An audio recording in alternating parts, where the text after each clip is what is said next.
Ken was talking about have been around for a long time. If I could have put up slides of the old Ataratiri project from in the west, what's now the West Dawnlands, from around 1990, and the discourse would have been pretty much the same. They didn't have computers then. That's the only difference.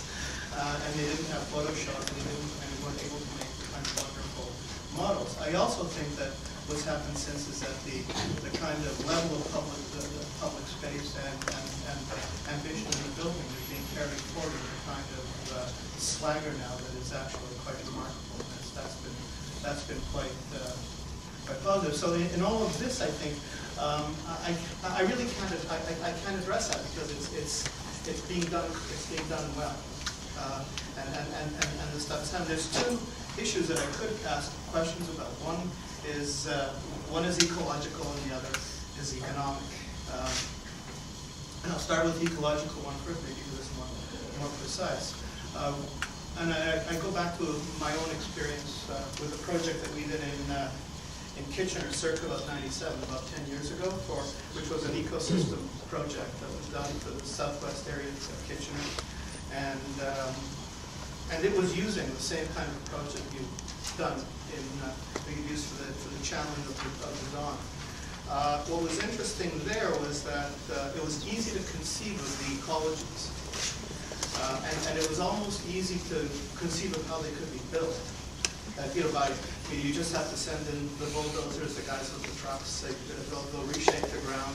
They'll plant the right plants and everything like that. But the big issue that really haunted us and the project faltered for a long time was creating governance structures that were appropriate to the kind of wicked design problem that an ecosystem is. A wicked design problem, I guess Peter Rose's example of design thinking, which is a problem that's a constantly moving target that never settles down. So what's interesting, what I'm curious from Ken is, how do you envision a governance structure that would actually allow that thing to exist and to find its own paths? Because the governance structures that are in place in municipalities today really aren't up to it. I mean, how do you see that function? How do we create an urban ecology and then sustain it and be stewards of it in a way that's appropriate to the kind of emergence and the open-endedness of any kind of natural ecosystem? Well, you've put your finger on a really crucial question, and I'm going to address two aspects of it because it has been anticipated by us and by Waterfront Toronto right from the outset. And it doesn't only apply to my project, it actually applies right across the waterfront.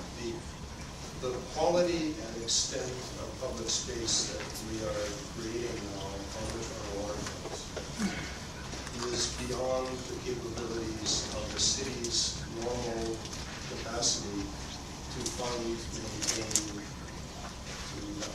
provide stewardship for. And so Waterfront Toronto has commissioned studies, and I was part of that in parallel exercise to look at a whole variety of mechanisms for identifying revenue streams, as other cities have done. In this case, we're learning a lot from U.S. examples where civil society and some combination of tapping other revenue streams has been more advanced than we've had to do in Canada, where we typically relied on general revenues coming out of our tax base. But there will have to be, in order to have anything like the images that you're seeing of the West State work and the river, there will have to be additional funding to look after this. But there's a second problem, which is the silo problem, which is I don't want to tell too many tales out of school here, but and everyone I'm going to be describing has been approaching this in a positive way. The Toronto Region Conservation Authority has been charged, really coming out of a floodproofing mandate that goes back to Hurricane Hazel, with managing these large, mostly naturalized or areas without intensive public programming. from a floodproofing standpoint. The Toronto Parks Department, on the other hand, has been dealing very heavily with a huge recreational demand of a growing downtown population. So we've had these two sets of people, along with the people who deal with floodproofing, sitting at the table, and as we're talking about this river, it doesn't fit neatly in anybody's category, or indeed anybody's staffing capability, or budgetary capability. So some new vehicle will have to be created. I think what we're thinking also is that some kind of conservancy, like the Central Park Conservancy or the Prospect Park Conservancy, or again, there are some significant examples. We have a tiny example in Toronto with Music Garden. Now something similar is being developed at Grange Park, but where you have a kind of community oversight as well as the technical capabilities to manage these spaces. But by dealing with things comprehensively in the way we're doing and getting one space to perform multiple functions, not one thing at a time in a separate space, you beg the question of how we are organized to maintain our physical world. Because that for me is really the big open question here, because it seems to me, and this actually leads to my second question about the underlying economies of the thing. I mean, up to now in Toronto, all that wonderful stuff that's been built in Toronto, it just somehow, I just seem to have the feeling that it was being built out of the loose change that people find in couches. Because it was always this assumption that there would be this massive urban intensification that from the private sector, especially residential, kind of the condo boom, that would eventually provide the kind of funding for it. Well, we just that whole kind of neoliberal dream has just hit the seawall, and it's questionable if it's coming back in kind of vigor, even for a long time. So I'm curious. This is for Bruce as well. I mean, how much of that public space is really, how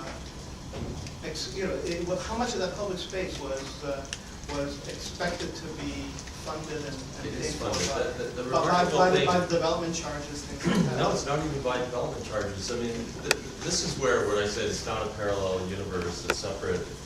There are some aspects of the waterfront, and it had to do with the way Robert Fung, who I don't think gets his fair share of appreciation for what he did. I mean, people just see him as this kind of Bay Street financier but he stepped out of Bay Street and he actually saw something possible down there. He's all about the money. But he got the federal and provincial governments to give the capital commitments to building infrastructure. So it is about leading the landscape. It is about constructing it's textbook, actually, new urbanism in a way, where you actually build the public realm first. The commitments are there, it creates land value.